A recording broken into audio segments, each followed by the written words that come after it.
oldest surviving baseball card is an 1865 image of the Brooklyn Athletics. This team first organized in 1855 and was a founding member of the National Association of Baseball Players in 1857. Worth noting, baseball is 2 words for some reason. Maybe we'll get into that. They became champions in 1859. Just over 20 years later, the team ceased to exist. That was not the same case for baseball cards, though. There's trading cards now that cover practically every sport. Movies, TV shows, bands, celebrities, pop culture moments, and so many more things memorialized on a small piece of paper. Welcome to Big Kid. I'm Chris Hayner, and this week we are speaking with Hollywood Reporter, West Coast TV editor, TV's Top 5 podcast co-host, and BFF, Lesley Goldberg, the biggest Dodger fan you'll ever meet. And we're talking all about the joy of baseball cards. Hey, Lesley. Hi, Chris. Thanks so much for having me on here. I'm so stoked to be doing your podcast.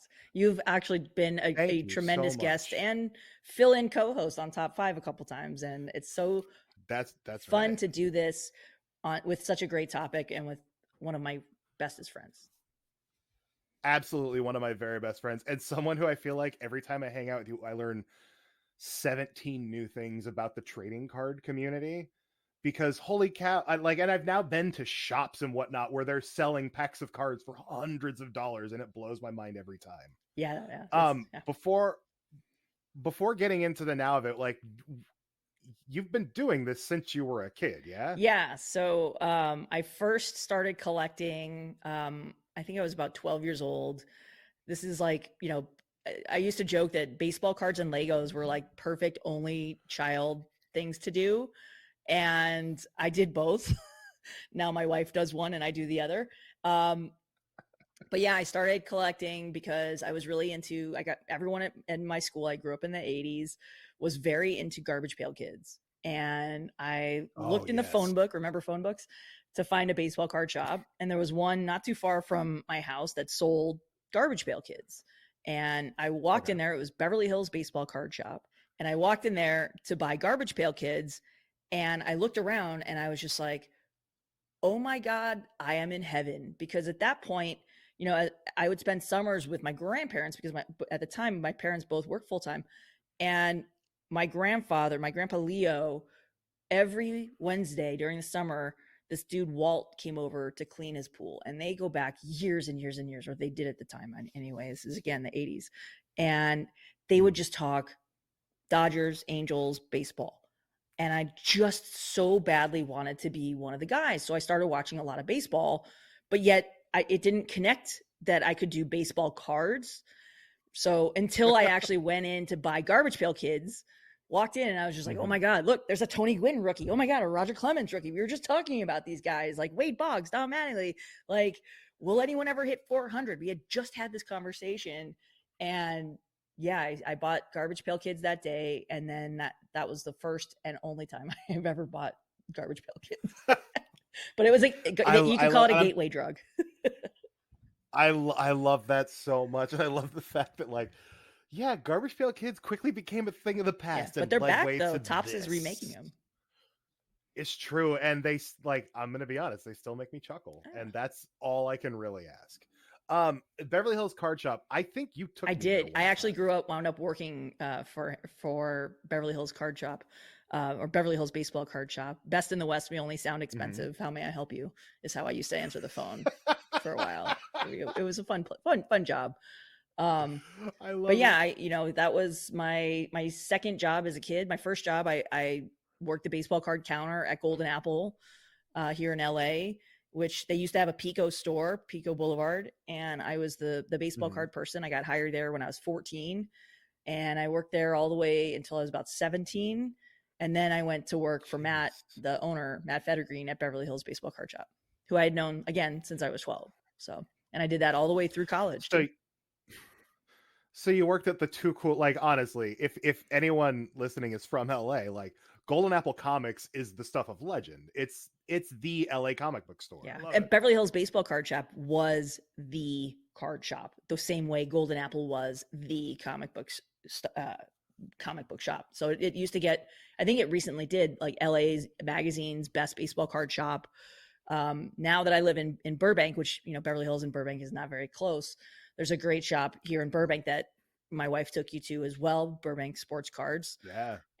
But yeah, two of the best in Southern California. And depending on, How about wrestling cards? I mean, like I said, they have, like you said in the intro, they have everything for every sport. So strange. You can get tennis cards now. Lesley, tennis. Before I moved out of California, me, you, and your wife spent a day at Frank and Sons Collectibles in City of Industry, and I think it was on that trip where I literally bought a case of Dick Tracy cards. You didn't buy a case; you bought a box. I have them in my a box. I'm sorry. Yes, I bought a box of Dick Tracy cards, which I have not opened. Don't open that. Because I looked into it. It turns out Dick Tracy cards, they're like, I'm not going to find a relic card with a piece of his trench coat in it. Those were also like the Dick Tracy cards from the early 90s. because that's when everything was mass produced. Because the baseball card hobby really just blew up in the late 80s, and everyone got into it. Everyone was licensing everything, and it was just like, I remember when the Michael Keaton Batman movie came out, and we had the Batman cards, right?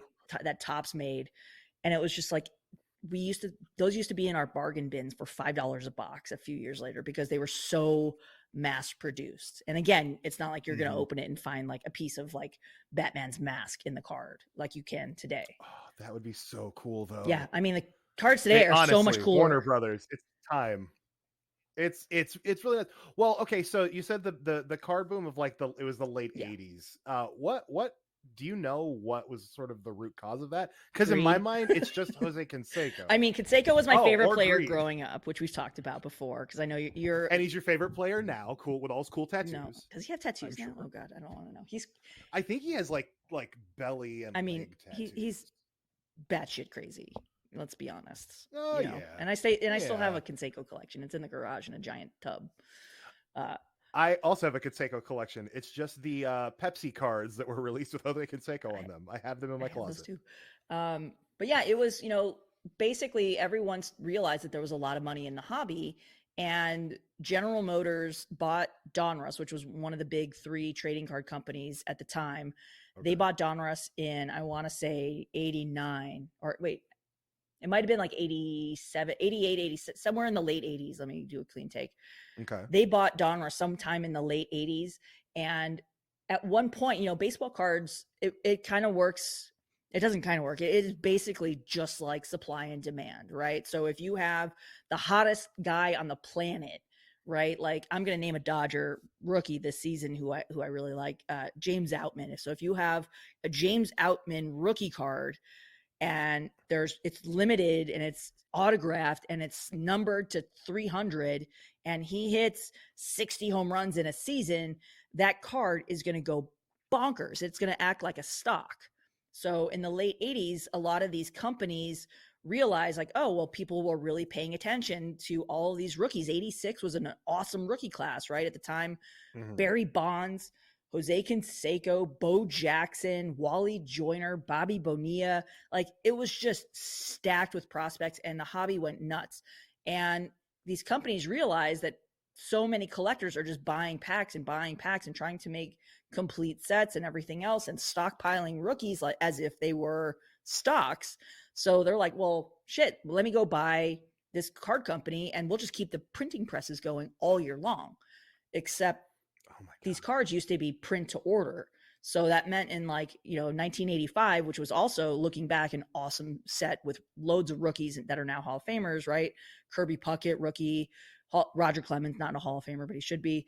85 Topps was a Mark McGwire rookie card. Those used to be like, if your corner liquor store ordered 5 boxes, and your hobby shop ordered a case, and a case at the time was like 10 or 12 boxes of packs, right? Okay. And each box has 36 packs in it, right? So however many orders they got, that's what they printed. So there wasn't a lot of this product. And when someone hit, we can keep with the Canseco reference, 86 Donruss, his rated rookie card went, based on his success, it went from a 5-cent common to 1988, when he was the first player to ever hit 40 home runs and steal 40 bases in a season, it went to $110, right? So Jesus. The price of the box of Donruss 1986 packs went from whatever the suggested retail back in the day was. I started collecting in 1986. Topps packs were 35 cents a piece, right? And now, at the time when Canseco did 40-40 in 1988, that box was over $100 because you could get a mint Canseco card, right? And it was, and that's the money, exactly. Right so it wound up being greed, and then GM bought Donruss, and then everything was mass produced. That became, the late 80s became known as the junk wax era now, where, like 89 is a great year, but 89 Topps, right, there's no Ken Griffey Jr. in the base set. It's only in the update that you had to order from hobby shops.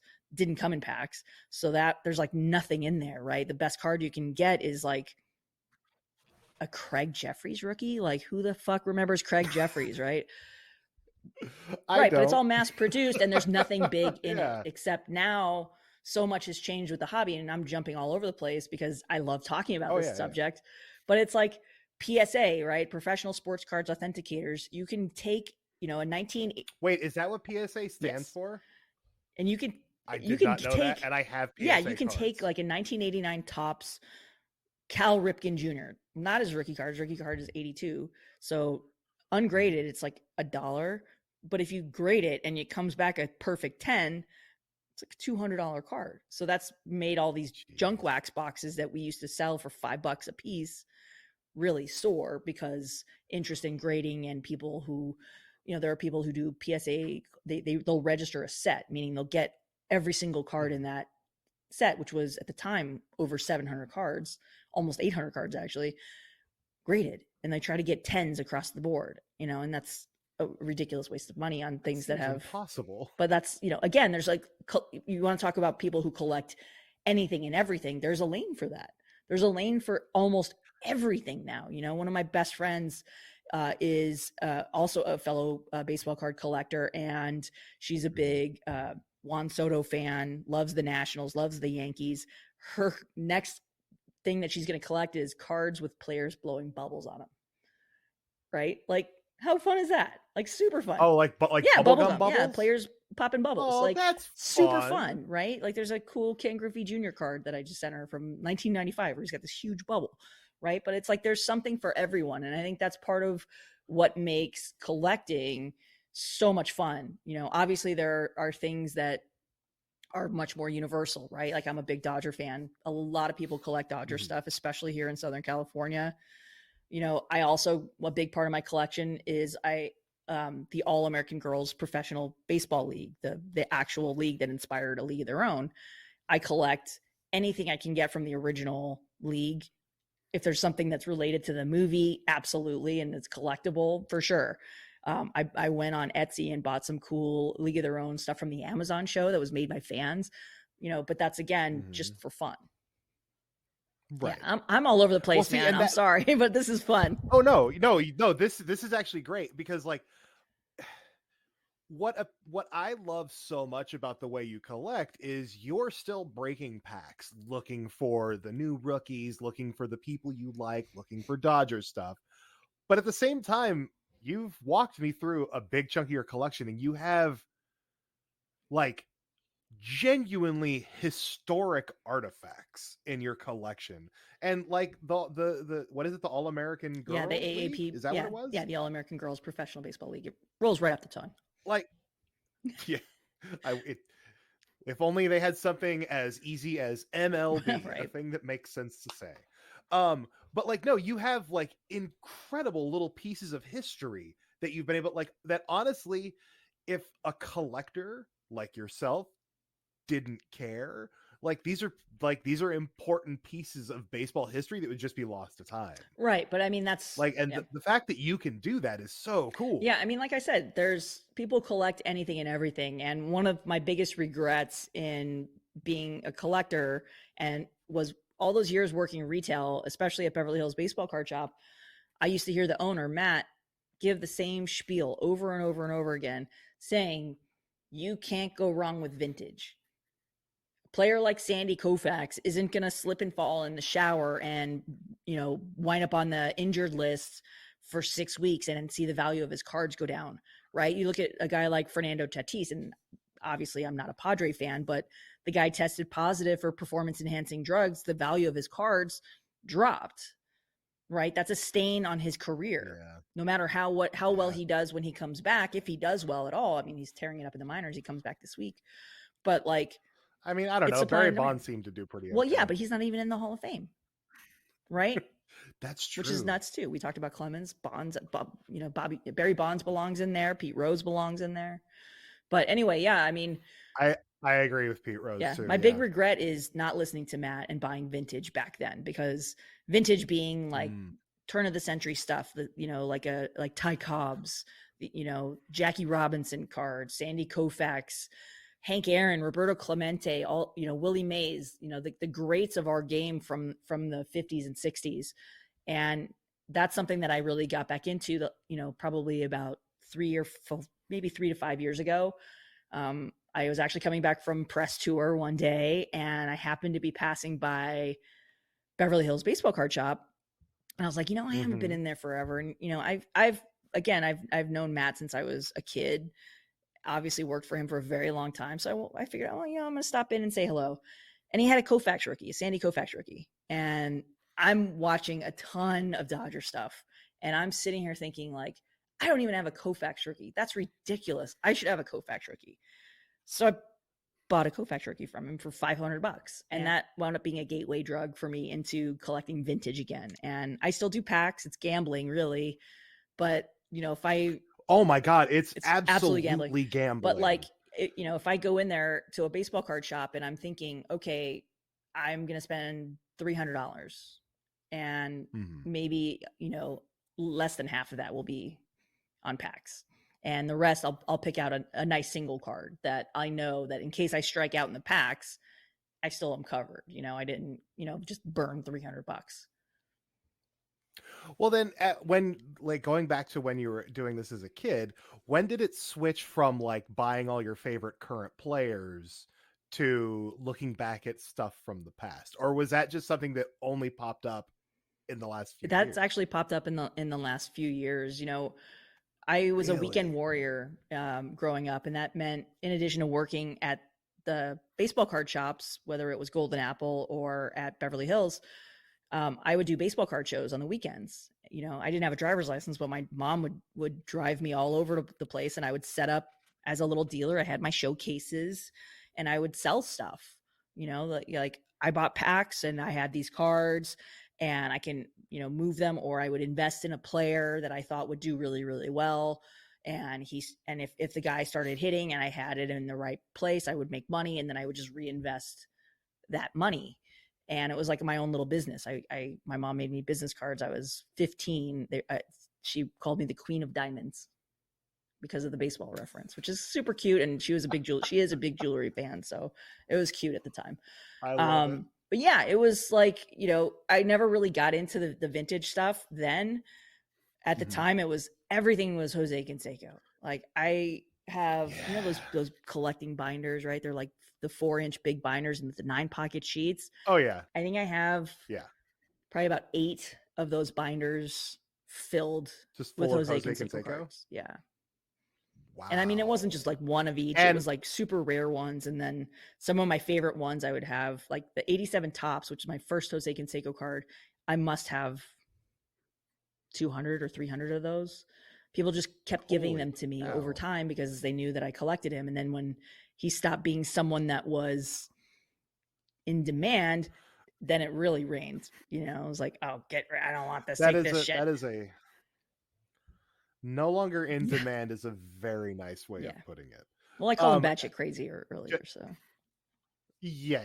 You had the Batch Brothers poster on your wall, dude. Right? Yeah, that was in prime position. That was my jam. With them on the hood of the car and the suits on the hood of the car with Bat. Oh, I love that poster. It's so a card. Much. It was hanging on my bedroom wall. They made it into a card. It's a card. It's one of the bootleg cards. But I'll have to look. Next time you're here in town, I'll go in the garage and I'll look in there and see how many of the Batch Brother cards. I'm sure I've got more than one, and you can absolutely have one. Incredible. Okay. I'm trying. Like there are so many things I just want to ask about your specific collection. Do you have any inkling of what the weirdest thing in your baseball collection is?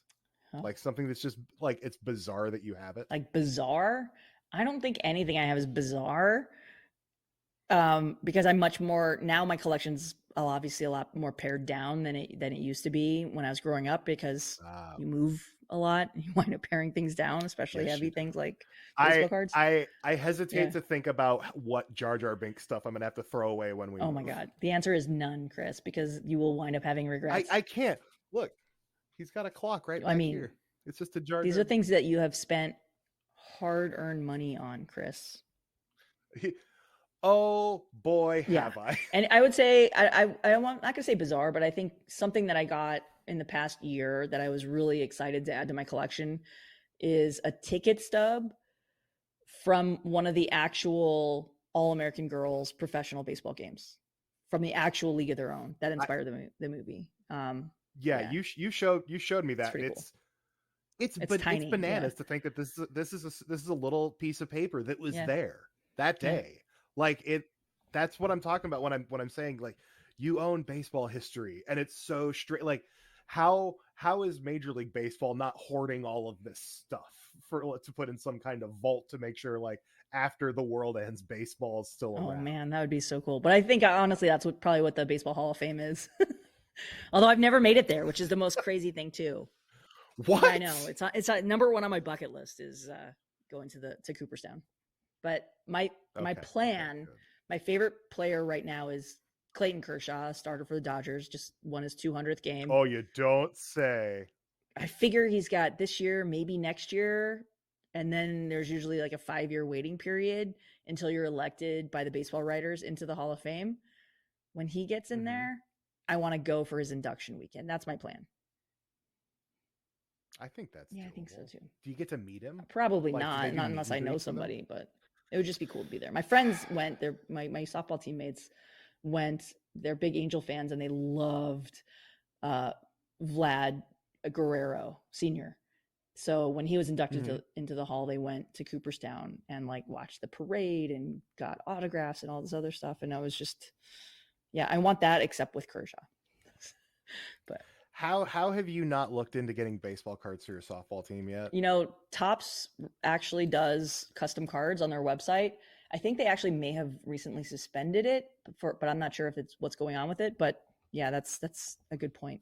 I have a hard enough time getting jerseys for everybody. It's like herding cats. Oh, for anyone who has not seen Leslie's Instagram account, because I don't know you. Your team is it's the Mighty Yeah, I'm Drunks, on two right? teams. The Mighty Drunks. You're on two, oh, that's right. You're on Yeah, two teams. yeah. But the Mighty Drunks is 100% just a Mighty Ducks jersey that says Drunks on it, and it's the Yeah, best. And it's you I mean have it's Donald Duck holding a Goldberg. beer. Yeah, Yeah. yeah. Oh And when we God. get together in It, huddles, it's instead of quack quack quack, it's chug chug chug. But yeah, we should get baseball cards. We won our first game this makes me recently. so. I'm very excited. Hey, congrats. We went drinking afterward. Um, Go figure. I mean, that's what else are the Mighty Drunks going to do? Yep. Nice quiet night in. Uh, can you talk a bit? I'm very curious. What did the pandemic do to cards? Because I feel like I only ever heard about cards from you. You were the card person in my life, and then the pandemic happened, and suddenly, like, not just baseball cards, but like every card, they're all wildly expensive. The prices got inflated. I believe at one point, like, Target was like, we have to stop carrying cards for a bit because people are fighting each other over them. Yeah. What the hell The happened? the hobby, as it's known, if you look on social media and hashtag the hobby, you'll find a very, very deep breadth of I love it. collecting nerds. Um, it exploded. Like everything that's collectible, like art, the watch industry blew up. Like basically anything that was collectible that people could do from the safety of their own home really went crazy. I say how much the Kofax Rogi and buying that was a gateway for me collecting vintage, and you know that really kicked in during the early months of COVID and quarantine. And I saw Mhm. Matt posted on the shop's Instagram that he had a 1950 Bowman Jackie Robinson rookie card. And I'm like, oh man, that's a grail. My God. That's a grail card, right? Like, I don't collect baseball cards. You say that to me, and I'm like, holy cat! That feels like it would be impact, like not just the grail. Yeah. Yeah. So he has two. Jackie has two different rookie cards: the Leaf rookie, which is beautiful, and the Bowman, which is not as expensive as the Leaf one, but still beautiful in its own right. But it was anyway. Okay. So he had a very low grade Jackie Robinson rookie card, the Bowman, and I found it was $1,500, and I had a conversation with my wife, and I'm just like, look, we're not going out to eat. We're not going to movies. We're literally just sitting here, and I'm working my ass off, and you're sitting here waiting to find out what's going on with television. But I'm like, this is a slam dunk.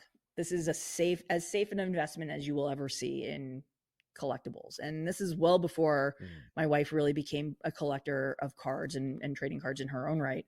And we talked about it and decided as a family that we were going to do it. So I went in and went to the bank, got some cash, rolled up to the shop, and now I own a Jackie Robinson rookie card. And that, I bought that in April 2020.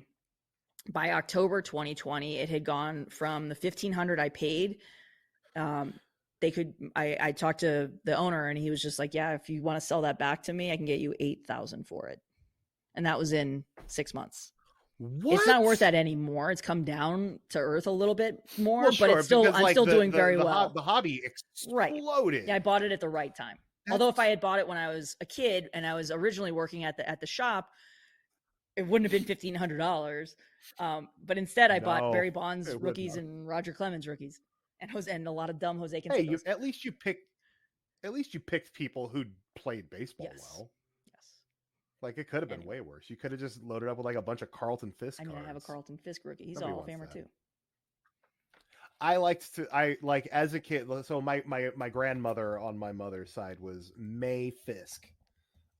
And so growing up, learning about Carlton Fisk and being, 8, I assumed he was my cousin. It turns out he's not my cousin. They just have I guess a somewhat common last name, but for some reason that guy has always just been front of mind for me. Yeah. Yeah. I mean, I got back into vintage. Like the Koufax really was, my gateway back into it, and the Jackie Robinson during the pandemic. And now let's see, I just got my what's your here we go. I want to know what the craziest, most recent thing is. Well, not the most recent, but probably the biggest card that I recently got is a 1933 Gowdy. Oh, the puppies are out across the street. It's a 1933 Gowdy Lou Gehrig. And even though he was a Yankee, Lou Gehrig is probably my all-time favorite player just because of what he was able to accomplish. It's where I get my work ethic from. He was just my idol growing up.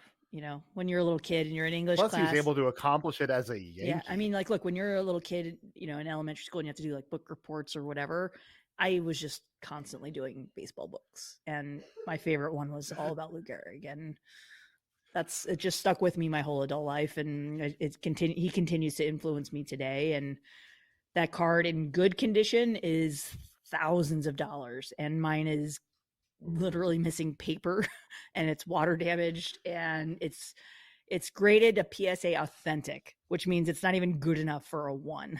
It's not great. It's not good enough to get a PSA 1. It's below that. But honestly, I feel like that is something that you don't have for the potential resale value you have, because that's a guy that means a lot. Yeah, it's a guy that means a lot to me, and as I call it, it's my starter Gehrig.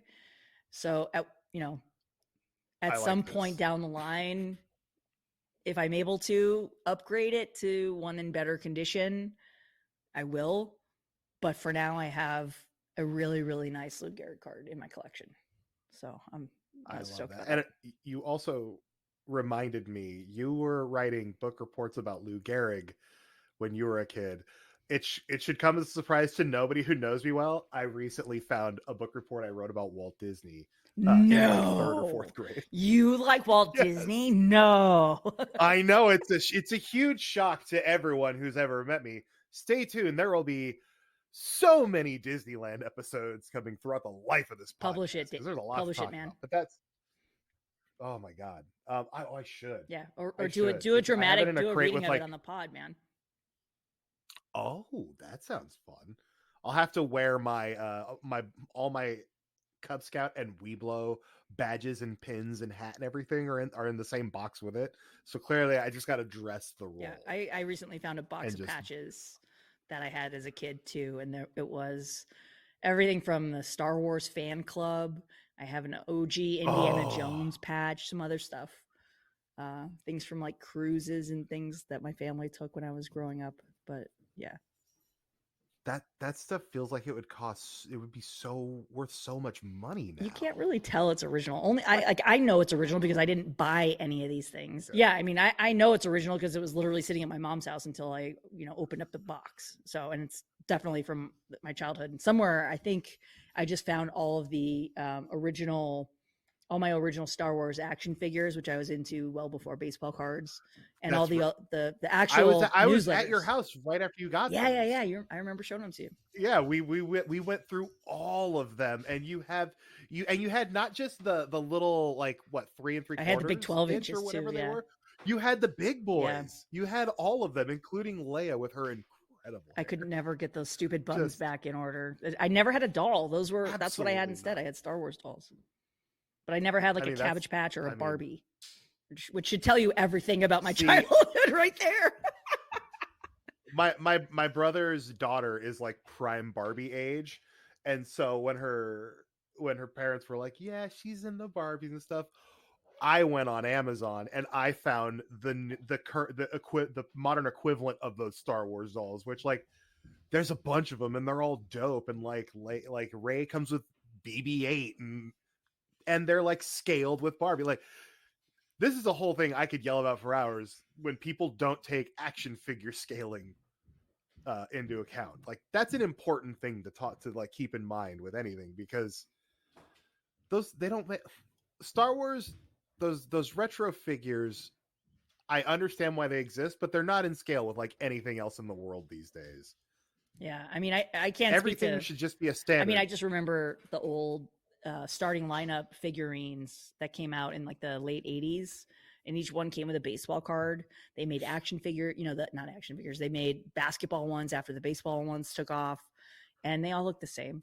They all look like, Han Solo with eyebrows, big eyebrows. And, at least they had them in, they had the Conseco number and name on the back and the A's uniform, and it was all licensed, and people bought them for the cards. But what you really were supposed to do was not open them, which, as collectors, how it is. I did.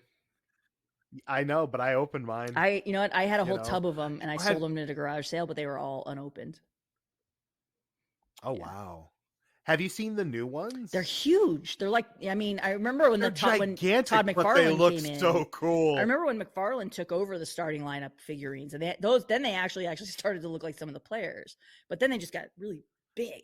And yeah, that was, someone gifted me a Kershaw, a mutual friend of ours gifted me a Kershaw, which was really cool. So I have that, and that's really good. I listened to which should also come as a surprise. I listened to a professional wrestling action figure podcast on brand, and one of the hosts is big into like the new, like, what's the company that makes the starting lineups? Oh God, I don't know who makes them now. Whoever's making them now, it's very much like a only for sale on their website kind of thing. They're like $100 a pop, but they come with like, I know at one point they came with a exclusive card to the figure and an NFT, but I think they stopped doing the NFT thing because nobody knows what that means. Yeah, I mean, Dodger Stadium, I remember a couple of seasons ago, gave out cryptocurrency, or like it was like a something, I don't even remember. It looked like a little credit card, and it was like you scan it, and then you have a digital collectible something or other, and like all the I think Topps or whoever it was, I can't remember who it was actually, was experimenting with NFTs in the collectible industry, but like, no, I never got into that. I don't understand half of that. And it's honestly, I just want to hold it in my hands. That's the thing. Okay, see, I wanted to. There's something I wanted to touch on was, uh, not even necessarily NFT. Well, I guess they're kind of NFTs, but there are. I feel like as much as every sport has a card, a lot of them also have these digital cards now, where you have your digital card collection. Like, I know a guy who does it a lot with Star Wars cards, and he has his digital collection of Star Wars cards, and people pay money for these things, and I don't understand it because I don't have that app could just disappear from the app store tomorrow, and then what? Right. I don't. And it's like with so you don't go. You no, don't get into that. I don't fuck with that shit. But like, to me, it's like I'm so old school that I love the idea of holding the card in my hand, even though a lot of my stuff is in saves. But like, there's something to be said about like holding it, or like, when and I have my family's big Dodger fans, and when I have relatives that come in or friends that come in from out of town, I'm always like, oh yeah, check this out, and you have them hold it, and it's like it's a conversation starter, or it's a piece of history, or whatever Absolutely. That is. Not to mention, the idea about collecting now is about condition, right? I was just saying how much my Lou Gehrig looks like it's run over by a truck, but like it's a car from 1933, like how cool is it that even that it still survived, right? And like you look at these modern cards now, and like the minute you open up a pack, if it's got a printing error on it, or it's not centered properly in the frame, you're not going to get a 10. And that's like everyone's chasing the grade right now, because it adds a multiplier to its value, which is not a reason to collect for me. But that's also impossible to do with digital. Right, you can't do that with digital. That was my whole point. And I forgot. Thanks. I don't understand. Thanks for getting me back on track. That's okay. I don't understand that side of the hashtag the hobby. Yeah. It's like prospecting, so or it's like turning, junk. Like, one of my good friends just started collecting Kobe Bryant. He's a big Laker fan. And I've been sending different Kobe's, and now he's expanding into some Jordan stuff, and he collects Chris Taylor and all this other stuff. So when I see a cool card, I'll send it to him. I'm like, hey, look at this, and I saw it was a 1995 Upper Deck Michael Jordan card, and it was just a photo on it is so dope. It's so like typical Jordan, like dunking, like with a great crowd shot. It was just a really cool photo with a very simple design, and it was a PSA 10 for $200. And I'm just like, hold on a second. And I went on eBay, I found the card ungraded, and it was $2.49. And I'm like, I'm just going to buy this one. I don't need to spend $200 on this. But that's what like the people are chasing grades, or you're going through like, when I was working at the shops, people would come in with boxes and boxes of stuff from their childhood. And it's like, you look through it and it's like, I'm sorry to tell you, but this is all stuff that was mass produced. And even though you have like, this is all junk, like a 1987 Cal Ripken Jr., you're better off donating a lot of this stuff to a kid in your area or a local hospital or whatever, or what have you. And now you can take that same 87 Topps Cal Ripken, which is worth $1 ungraded. And if he comes back at 10, you've got a $200 card. Right. But like, I don't know who's going to buy that, unless you're like a Ripken collector, you're trying to make a set of all 10s or whatever it is. But like, it's crazy what grading has done for the industry. It's both good and bad. And I will say I have one graded card. What do you have, Chris? It is an autograph. Yeah, there it is. Card, signed by Ahmed Best. The Star Wars One True Hero. It is a mint 9. Right. Pop 1. Ooh, low pop. None better. Wow, none better. None better. There are no 10s out there that have been graded yet. Wow, that's probably, what'd you pay for that? Which I'm assuming I think I bought it from someone who just came into a bunch of stuff that they were trying to get rid of and didn't understand what they had, because I think I paid I was bidding back and forth with a couple people, and I paid like $50. Yeah. But like, I look at other people, maybe I am plugged into the eBay Jar Jar Binks community because I want to know what's going on. I mean, I'm sure you are. There are, every Star Wars signed card goes for a couple $100 at feels like. I don't know. Even if it's characters I've never heard of before. I mean, my wife is, I mentioned how much my wife has gotten into this, and she collects Star Wars cards and Marvel cards and DC cards. And Marvel cards. And there's now boxes you can get Star Wars cards, buy up for a box.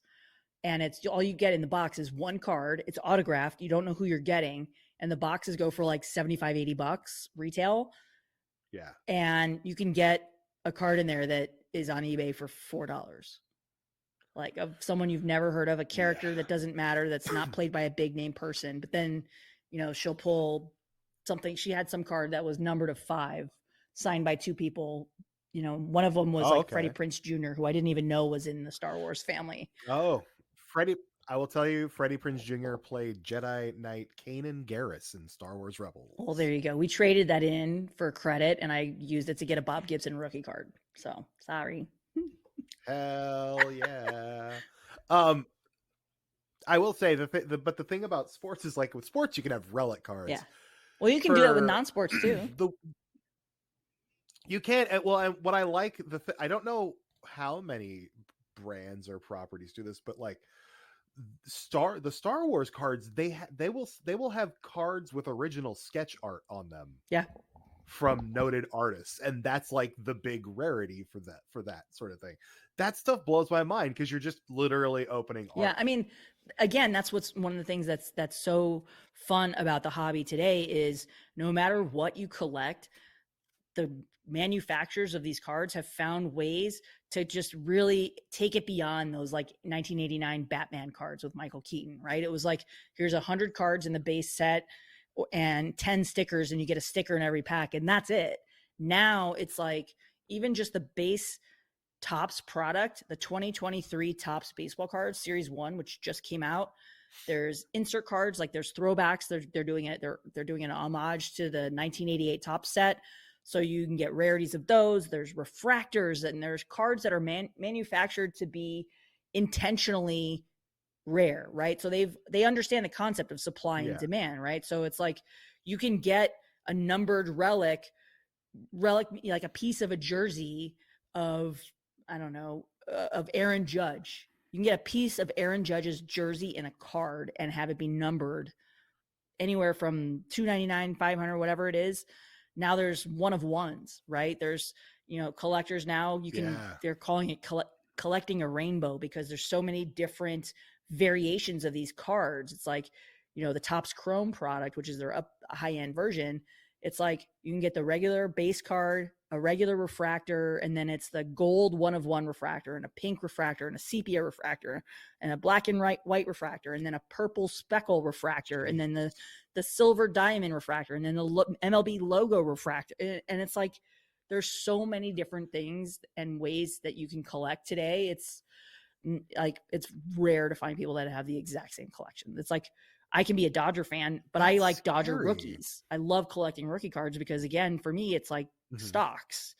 Like I collect a lot more than that with Kershaw, but like not everyone is going to like the same Dodgers that I like, or there were people, someone that I remember selling baseball cards to in elementary school found me on Instagram recently, and we were catching up and chit-chatting about how we still collect today and what we're collecting. And he's like, yeah, I have this huge Matt Kemp collection. And I'm just like, I love Matt Kemp. I have like 4 cards of Matt Kemp, including an autographed one. I don't need to have, the Clayton. Kershaw's my guy. But even then, it's like I'm not trying, like I was with Canseco, to collect one of everything, because you can't, because there's literally one of one cards that are made in almost every product of so many of these guys. But it's fun. Like you can, the opening the packs, it's like, it's so expensive. We got this box for $2,300. It was crazy. I was so mad that my wife bought this. I told her not to. How many cards were you get a case, a plastic case, and when you open it up, I can't remember if it was 5 or 10 cards in it, but each one of them was going to be numbered, and there were guaranteed to be autographs, guaranteed to be relics. And we got very, very lucky. And we got the big hot rookie, which is Julio Rodriguez of the Seattle Mariners, and his rookie card. And it was numbered to 25, and it was autographed. So that was, at the time, it basically paid for the box. but we got lucky because Right. there's nothing that says you're gonna hit anything of note. But Well, then, what this makes you wonder: have kids been priced out? yeah, Do you I know what know I mean? exactly what you mean. Because when I during the late '80s boom, I could go buy dollar packs at the Yeah. gas station on the Oh corner yeah, because baseball cards were everywhere. everywhere, and every kid wanted to compare the tops to the upper deck to the like Yeah. we Well, it's funny that you mentioned Upper so Deck because they're really the ones that started changing the industry the most. In 1989, that was the first year Upper Deck came out with baseball, and it's an iconic set. The first card in that set is a Ken Griffey Jr. rookie card. That card's still in good condition, ungraded. You can get for anywhere from $50 to $80, which is good for a card from the late 80s. But when those came out, those were like the suggested retail on those, if memory serves, was like $1.75 a pack, and Topps cards were, I think, 50 cents a pack.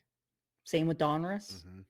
It was like Donruss, Fleer, Score came out in '88. They were one of the first cards to do full color on the front and the back. But then Upper Deck came out and actually used this incredible card stock, and they had a little hologram guaranteeing the authenticity on the back with full color photography. yeah. It was just a beautiful card with great card stock. But that changed everything, and now it basically opened the door, and it showed these industries, these card makers, that collectors and kids will pay more money for a higher end product, and that opened the door to where we are now, which is like, I don't know how many different products Topps makes in a calendar year for baseball. I'll put it to you this way: as we record this, we're like a week or two. No, we're not 2. We're like maybe 3 weeks into the new baseball season. There's already 2 different Topps products out for the year, right? There's the regular Topps Series 1 base, which I went for like $90 a box for a box of hobby cards. And then there's Topps Big League, which is their low end product that's designed for a younger collector. But even a full box of that is $50. I mean, I don't know what kids get for allowance these days, but I remember getting $10 a week and being able to buy a decent collection. But I also remember getting a job at a card shop at age 14 so I could afford to spend more on the hobby. Sure. So yeah, it's hard because, when you go into some different shops, it's like, it depends on what you collect. If you want to buy packs, you're gambling, and there's no guarantee that if you buy a pack of something that just came out where you're chasing the big, whatever the hot new rookie is, that you're going to get it, right? Like, there's a product that came out last year for the first time. It's called Topps Cosmic Chrome. It's such a cool design. And when it came out, it was such a weird name. Dude, I'll show you the cards. They're so dope. Okay, when cool. the product came out, you got, I think, 12 packs, 18 packs per box. It's $300 a box. Now those are $30 a pack. $30 for one pack. You get 4 cards. And there's no guarantee that you're going to get anybody, Yeah, but it's like, wow, the gamble is real. The gambling is right. scary. But if you pull a Julio Rodriguez man. autograph card, which I got lucky and I did, awesome. I sent it to PSA, got it graded, it came back a 10. That $300 box just turned into $8,000. But it works the other way too. It came back a 10? I got a PSA 10. When I got it, the population on it was 1. Now it's a pop 3. And there's one up for sale at auction, but I don't know if that's one of the 3 or if that's another one. But anyway, it's like that's why people are buying this. And it's like, J-Rod had a great rookie year, won Rookie of the Year, having a decent start this year. But like with these prospects, this is like what people did, when I mentioned, the 89 Topps being a junk wax product, Craig Jeffries in 1989 was like the king. Everyone wanted his cards. And then he actually got called up to the show and then did terribly and was a non-starter, and his cards were worthless. It's like, you're better off recycling them now than using any like supplies to protect them. There's no value to them whatsoever. Right. And they were mass produced, and he was a terrible player. So it's like, now you're doing these 1-of-1 cards, and it's like, there's a prospect for the Yankees, Jason Dominguez, right? He's the next big name that everyone's waiting to see. He's got cards that are literally $50,000 and up, that are 1-of-1s, autographed, etc. PSA 10. everything else, there's no guarantee that this kid's going to be good. So what would you rather have? Would you rather have, for example, a $10,000 Julio Rodriguez autographed rookie card, which hypothetically, if he winds up playing and having a career like Ken Griffey Jr. and being a Hall of Famer, that card could be 50, Your 60, it retirement. could be a car, right? Let me trade this card in for a classic Mustang, like, or would you rather buy a really, really nice Jackie Robinson rookie? Right? That's a great topic of debate. It's and I can see both sides of it is the thing, because like, yes, of course, if you're looking at it from I understand the draw of having the rookie card of the new guy who could be the greatest thing ever. But I love dorky history stuff so much that like when you show me your stuff, the stuff that I like get so into is like, oh, here's my things from the Negro Leagues. Yeah. And I'm like, what? You actually like that to me is so, just even from just a historical standpoint, having the backbone of the league, culturally significant. And that's, to me, if I were to work at a shop now, or when I meet people in the TV industry that are collectors or that want to be collectors or get back into it, the first thing that I recommend is always going to be the safest bet. And that's the guys that you can't go wrong with. Jackie Robinson, Willie Mays, Mickey Mantle, Hank Aaron, Roberto Clemente. Clemente's undervalued, if you ask me. They should all retire his uniform across baseball, but I digress. But like, these cards are only going to go up. Like I said, I got the Jackie Robinson in the pandemic. It inspired me to make a list of like, what are my like 10 or 15 or however many cards that I would put that are like the Mount Rushmore of vintage baseball. And I've slowly but surely started trying to collect those. I was going to say, how many of those have you gotten? A few. It's the good part of dual income, no kids. Let's just say that. Good. Absolutely dual income, no kids, but also it's like, say what you will about it, this is an investment. Yes, that too. As you say, these things aren't going to be cut, aren't suddenly going to bought it. They're not going to find an unopened case of like the insert name of like a Babe Ruth autographed friggin' rookie card. I wish I had a Babe Ruth. I don't, but not a nice one anyway. You don't wait. Oh, but you got to have at least a Babe Ruth. Well, yeah, I mean, modern cards today, like a lot of these sets now will include Babe Ruth in them, and it's a fun way to remind collectors who are coming of age now and getting into the hobby now, and it's like, oh, who's this guy Babe Ruth? Why does he look so old? Like, trying to educate new collectors about the OGs, right? The guys that they should know, so, that, and I think that's one of the fun pieces of collecting is, it has the potential to span generations, and it really does serve as a way to kind of unite with people. Like, I'll go into a card shop and I'll be looking at something and then wind up striking up a conversation with someone who is completely different than me.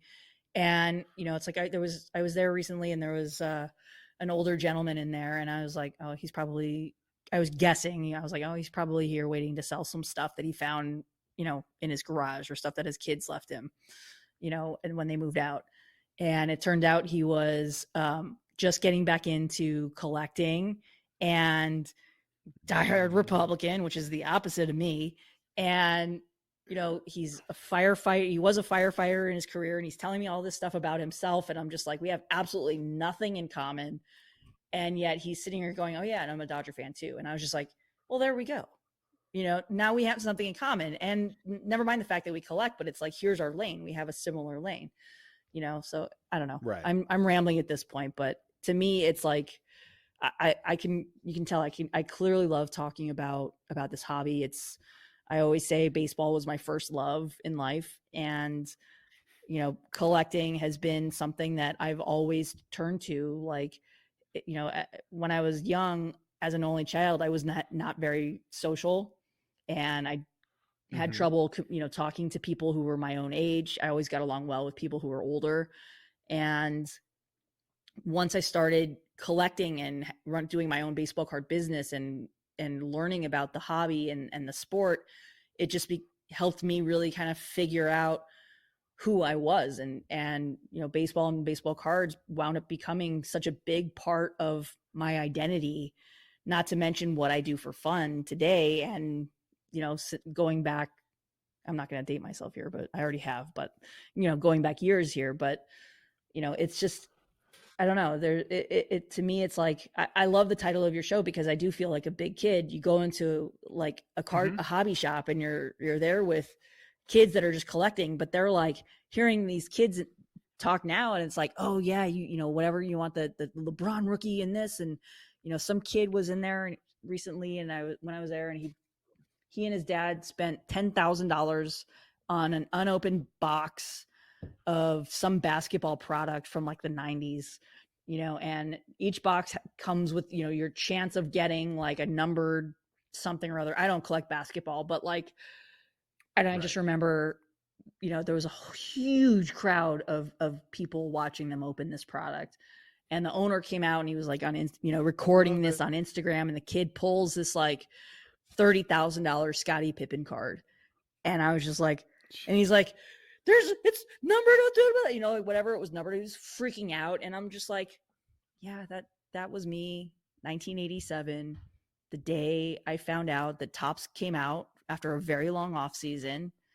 And my mom picked me up from school, drove me to the liquor store by our house, and said, hey, your friend Ellis, who was the manager of the liquor store, he called the house. He said that 1987 Topps baseball cards are in today, so I'm taking you to the liquor store to buy some baseball cards. And I spent $1.05 on 3 packs of 87 Topps at 35 cents a piece. And I got I got Conseco in the first pack, and I went nuts. And I'm screaming in the parking lot of the strip mall in LA, I got Conseco.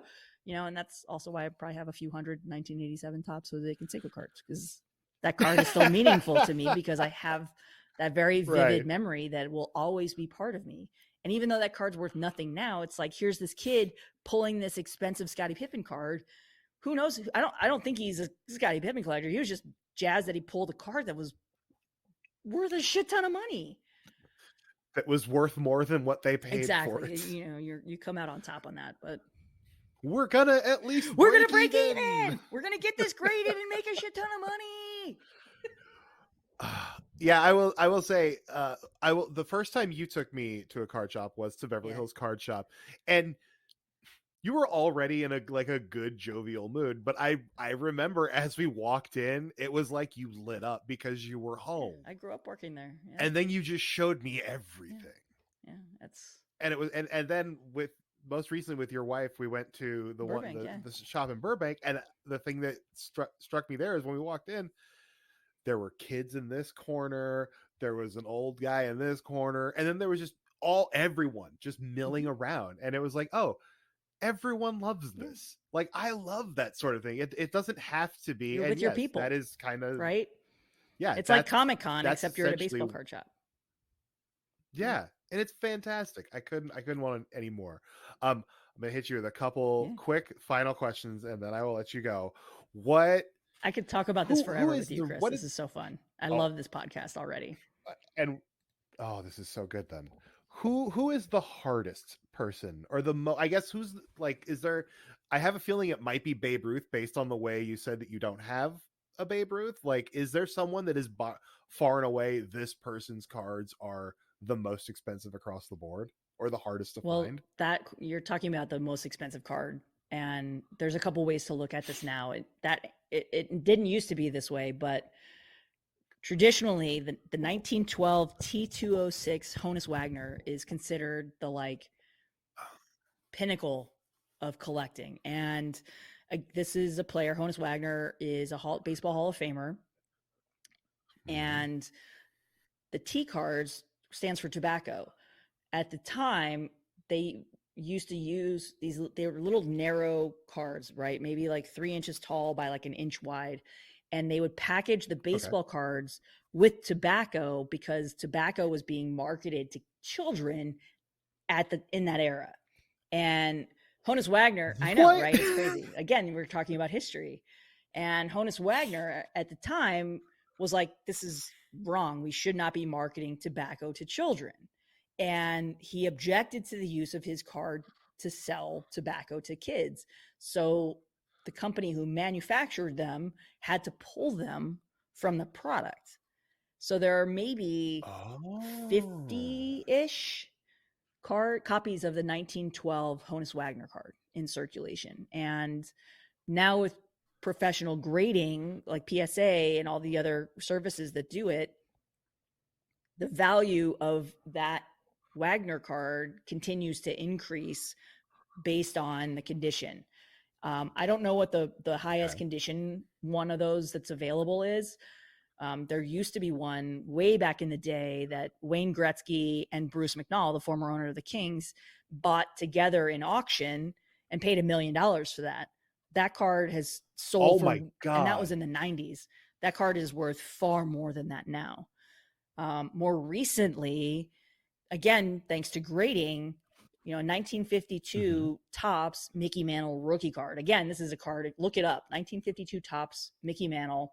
It looks like art. It's a beautiful card. And it happens to be the rookie card of one of the best players of all time.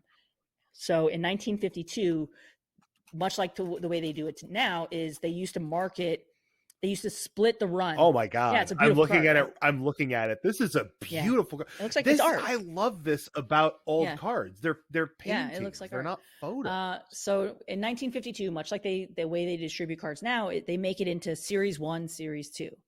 And Series 1 comes out at the beginning of the season, April.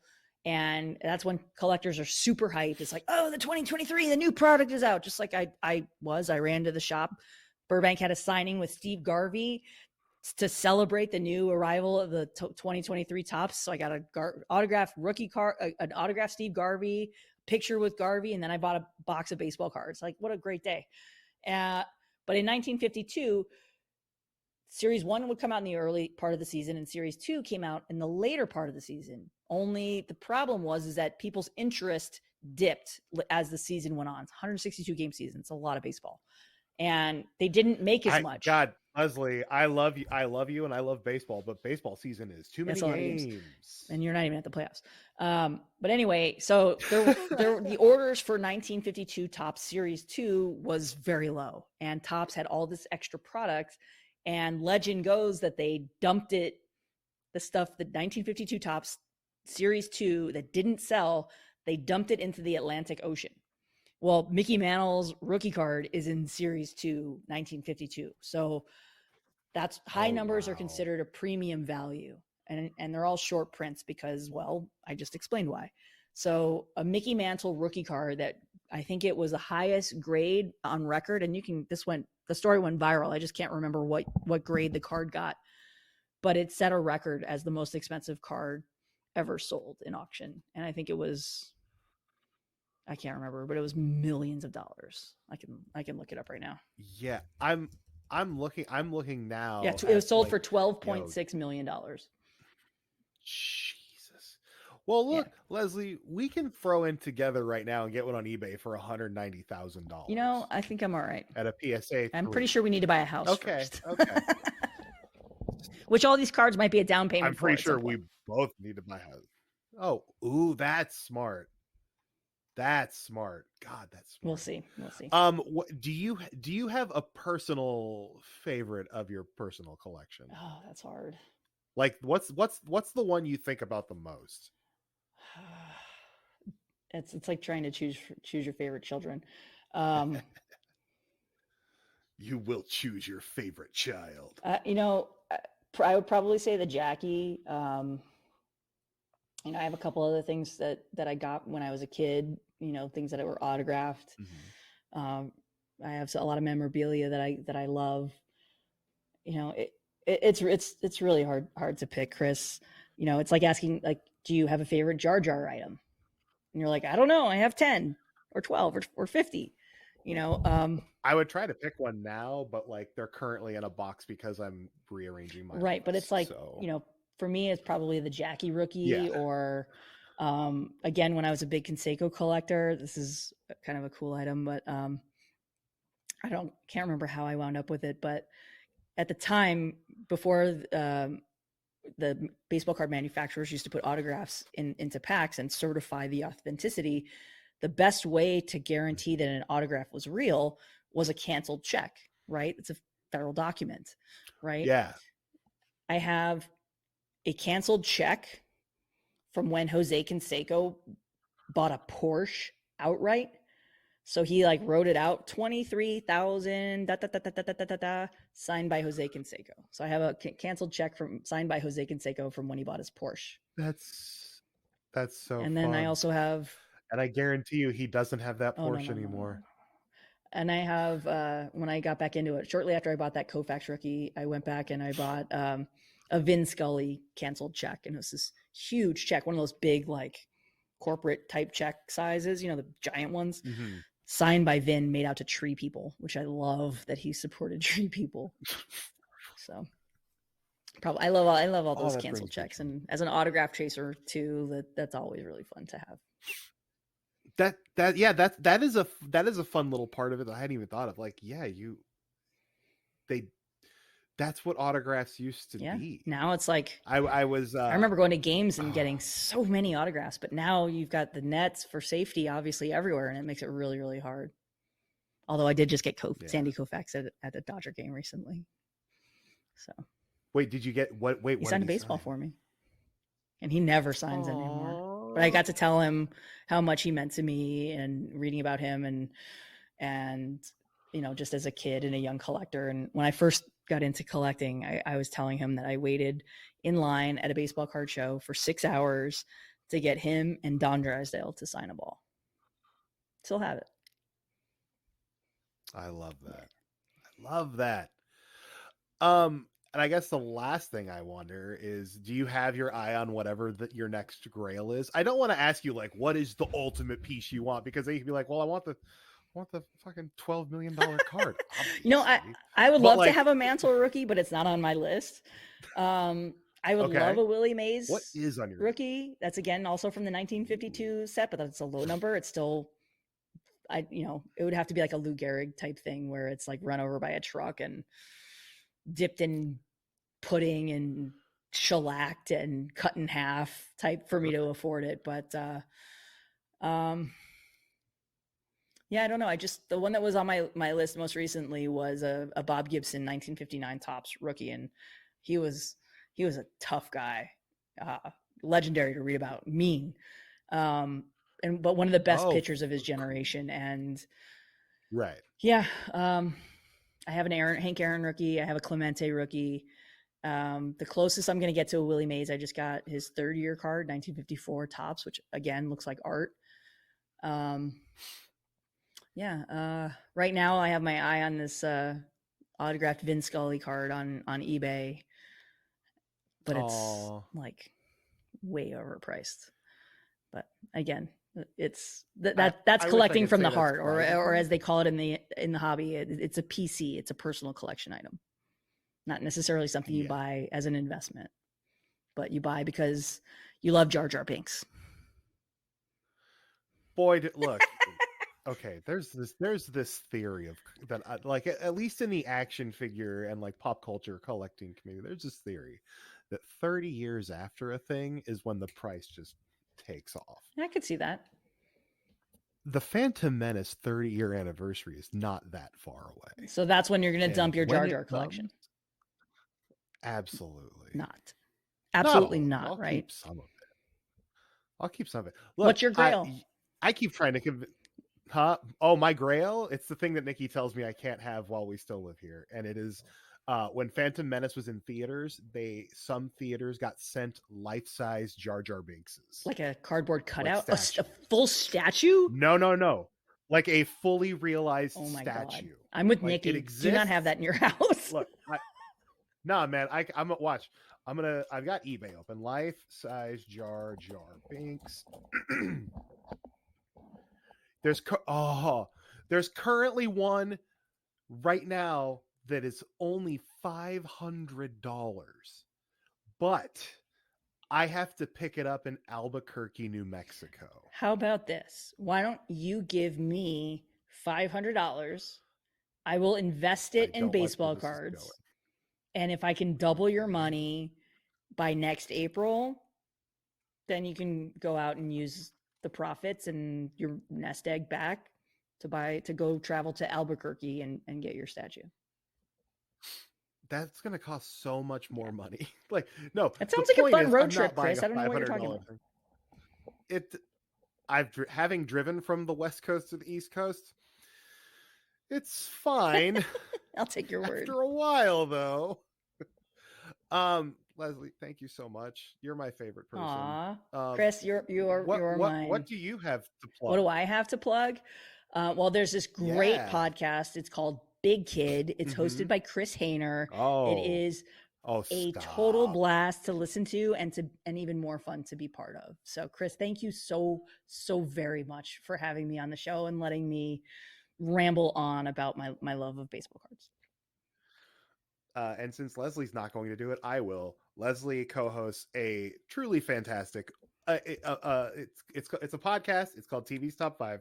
I'm getting word jumbly because I know exactly what I want to say, which is it's one of the only and maybe the only podcast I make sure I listen to the day it drops. Chris, like a lot of my podcasts get held to the weekend. Friday morning, I wake up and get ready for work, listening to TV's Top 5, finding out what's going on in the TV space, using you to remind me of shows that have been canceled that I need to put in a thing at work, and talking to, like, I love your showrunner interviews. I love all of it. So yes, everyone, after you resubscribe to this podcast 10 times, go over to TV's Top 5 and subscribe there.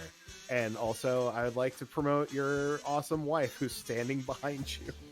Chris, Lesley, thank you so much, Chris. You are a great friend and a very, very talented guy, and I'm very, very happy to support you and Big Kid. And I'm probably going to have you back in the future to do this some more because I want to learn some more. Yeah, anytime. This was a blast. Uh-huh. Thanks, Chris.